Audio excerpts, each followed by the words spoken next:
Today's speakers are Ashley and Энтони Берч. They are siblings. They work in the game industry.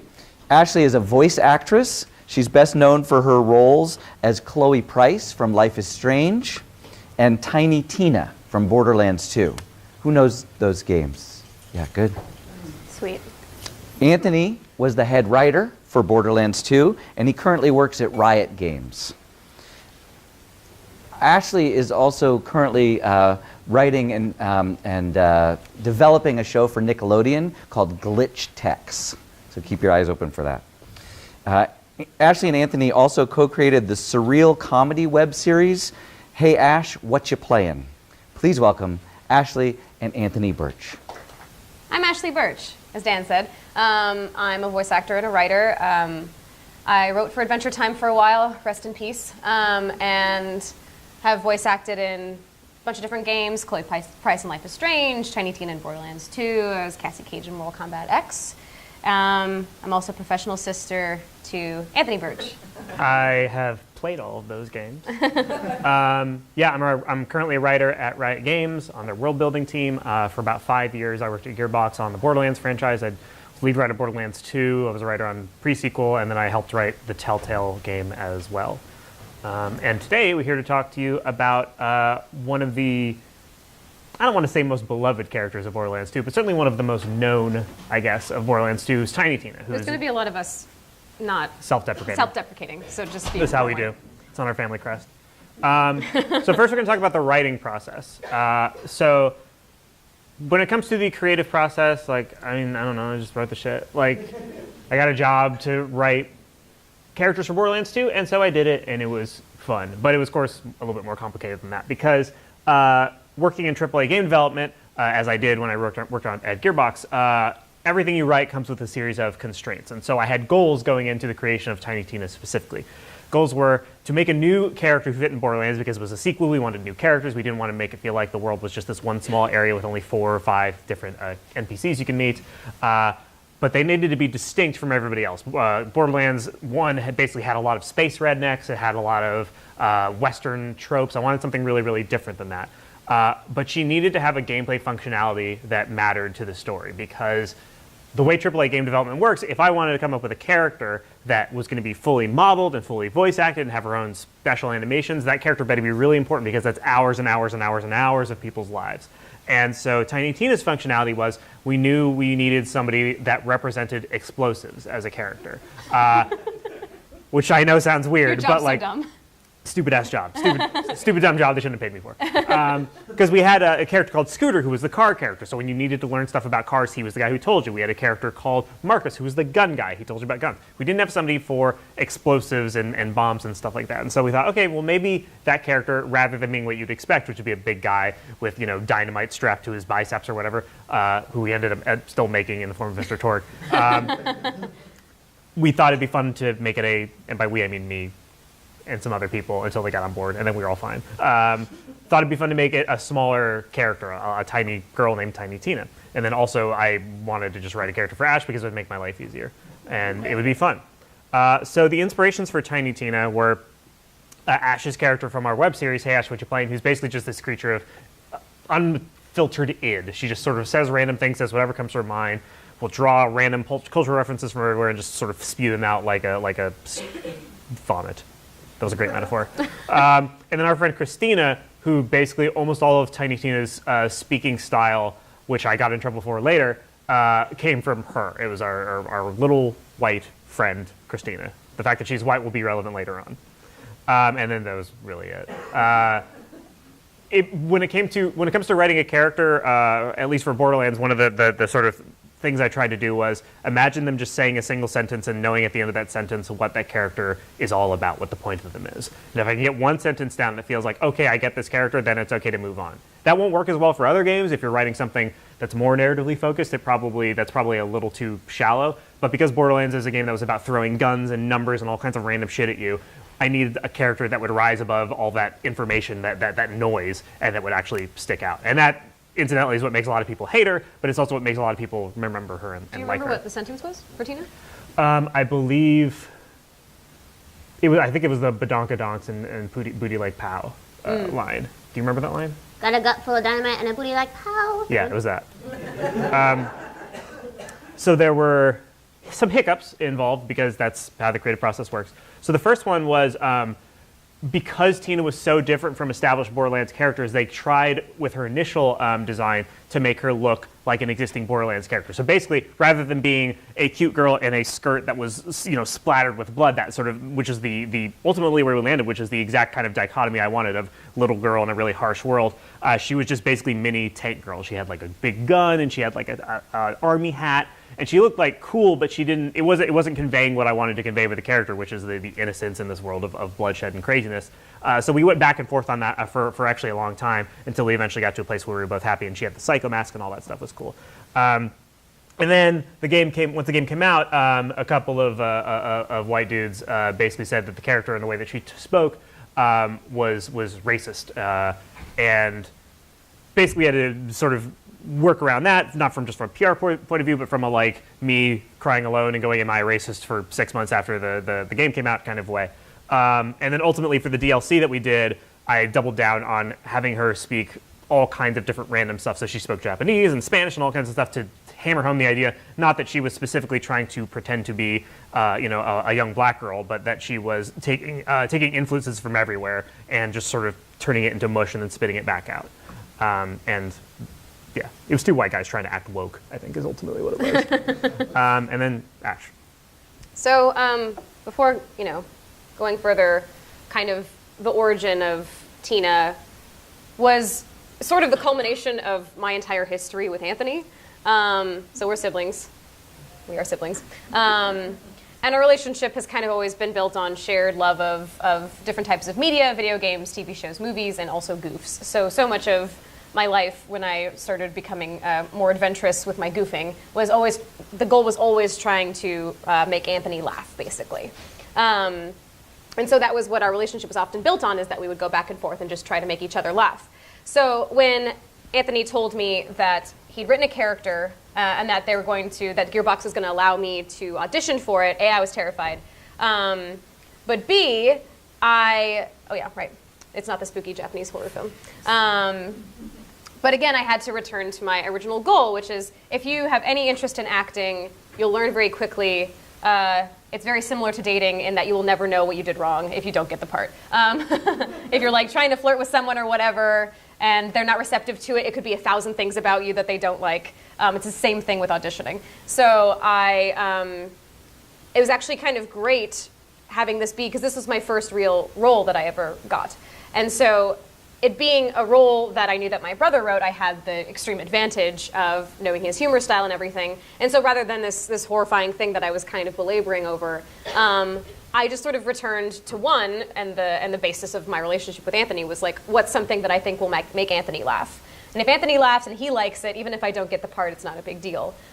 Because really the only thing you can do when you get an audition is to say, what is the thing that I think is unique about this character? What would I do with this particular role? And then you do it. And then you hope that it coincides with either what they were thinking of for the character, or it surprises them so much and they like it so much that they change the character.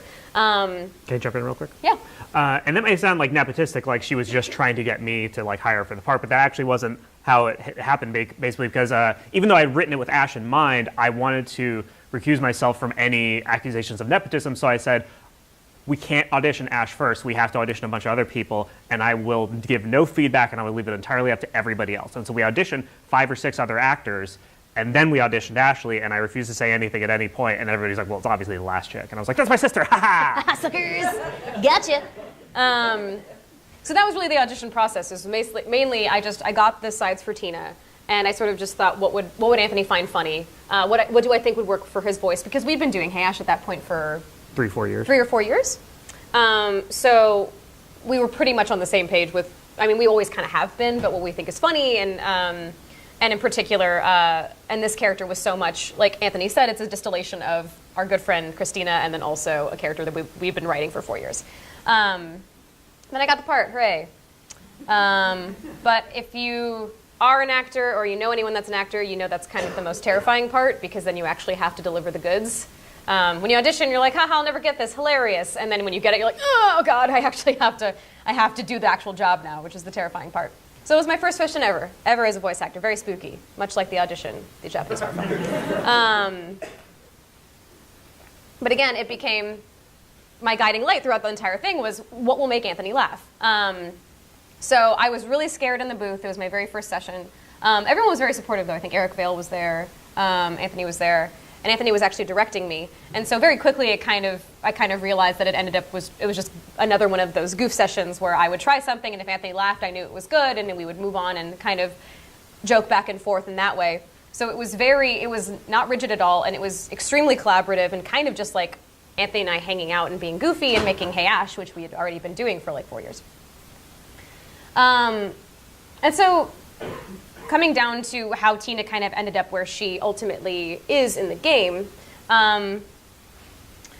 we talked about, Anthony's development and as writing Tina and what he was interested in, what his goals were. And that's a really important part of the development process because I don't know if you've ever worked with someone that is too flexible, that doesn't have a great idea of what they want, it's maddening because you're like, I need you to point me north and then I will help you get there. But if you don't have an idea of what you actually want, I can't give you anything. I'm just firing in the dark and I have no idea how to make this thing that you want to make and bring it to life if you don't actually have a direction. So the great thing about Anthony was that he had a very solid idea of what he wanted Tina to be. But he also was extremely, this is going to be complimenting Anthony time, so he'll get really uncomfortable. Just give it to me. But if you talk to any of the actors that worked on Borderlands 2, the main thing they'll always say is that they were so appreciative of how open Anthony was to collaboration. Stop now, it's weird. But it's true. So a lot, again, I don't know how many of you have like theater backgrounds if you've worked with people or if you act, but you'll have, directors or writers that will go insane unless you do the word perfect reading of the line, or they'll have a very specific way they hear it in their head and they won't stop until they get that exact read out of you.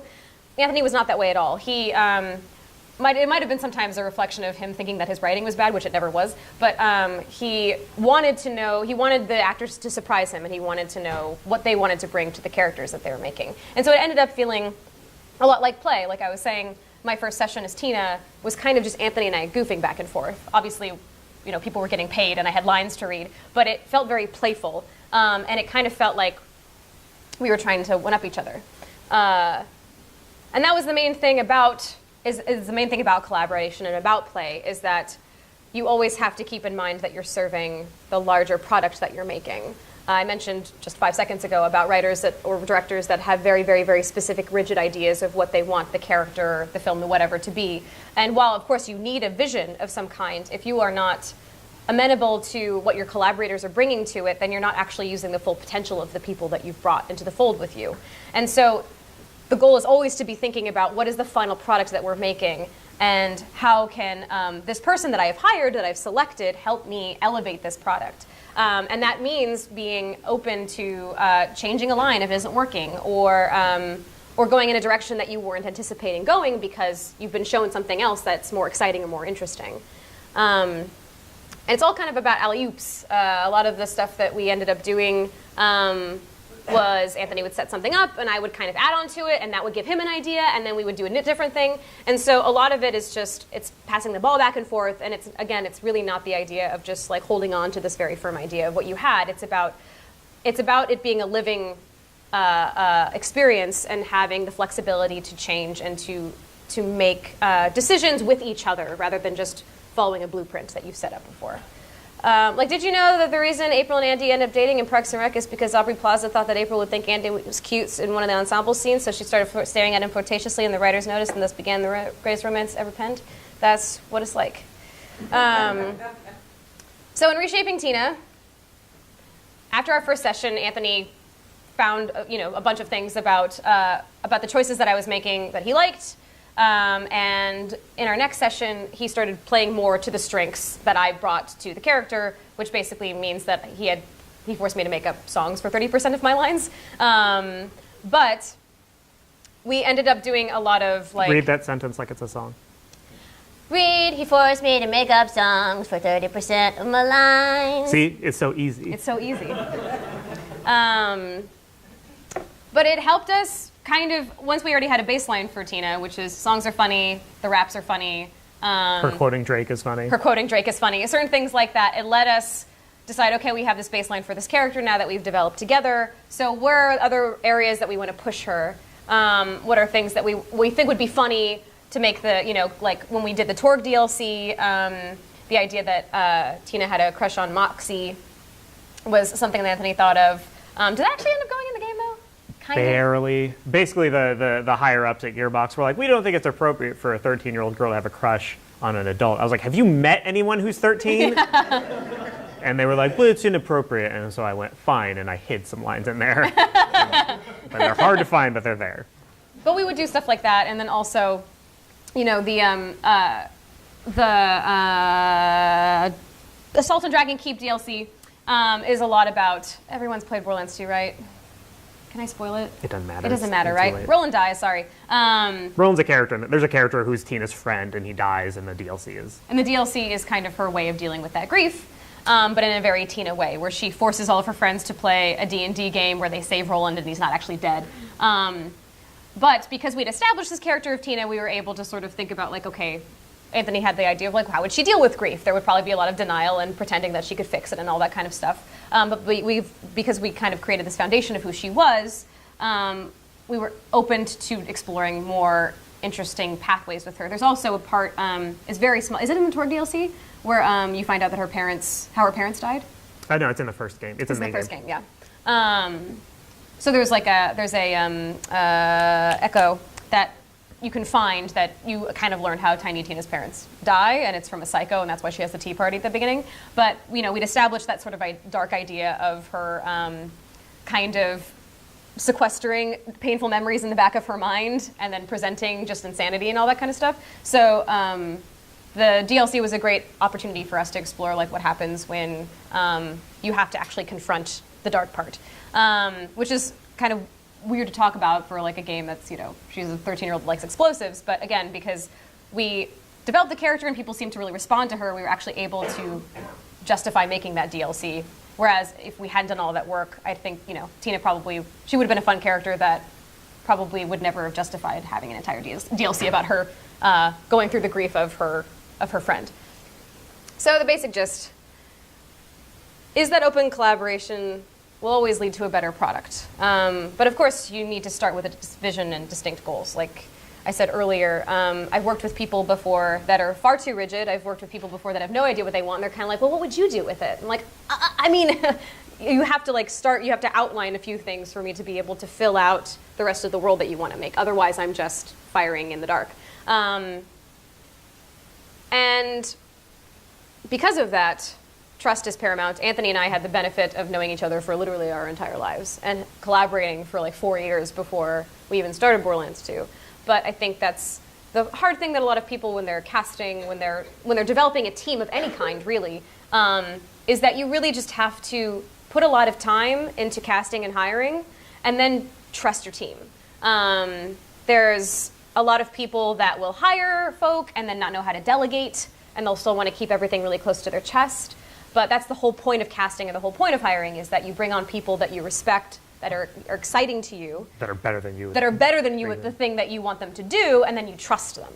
And again, anytime that I've worked with any collaborators that are open to their actors and cast, intelligently, will always be surprised and happy with the collaboration, and it always elevates it. It was the same thing on Life is Strange. It was the same thing with Tiny Tina.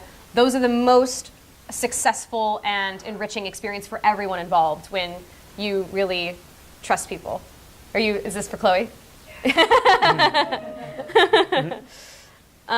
Or you could just hire your siblings, I guess.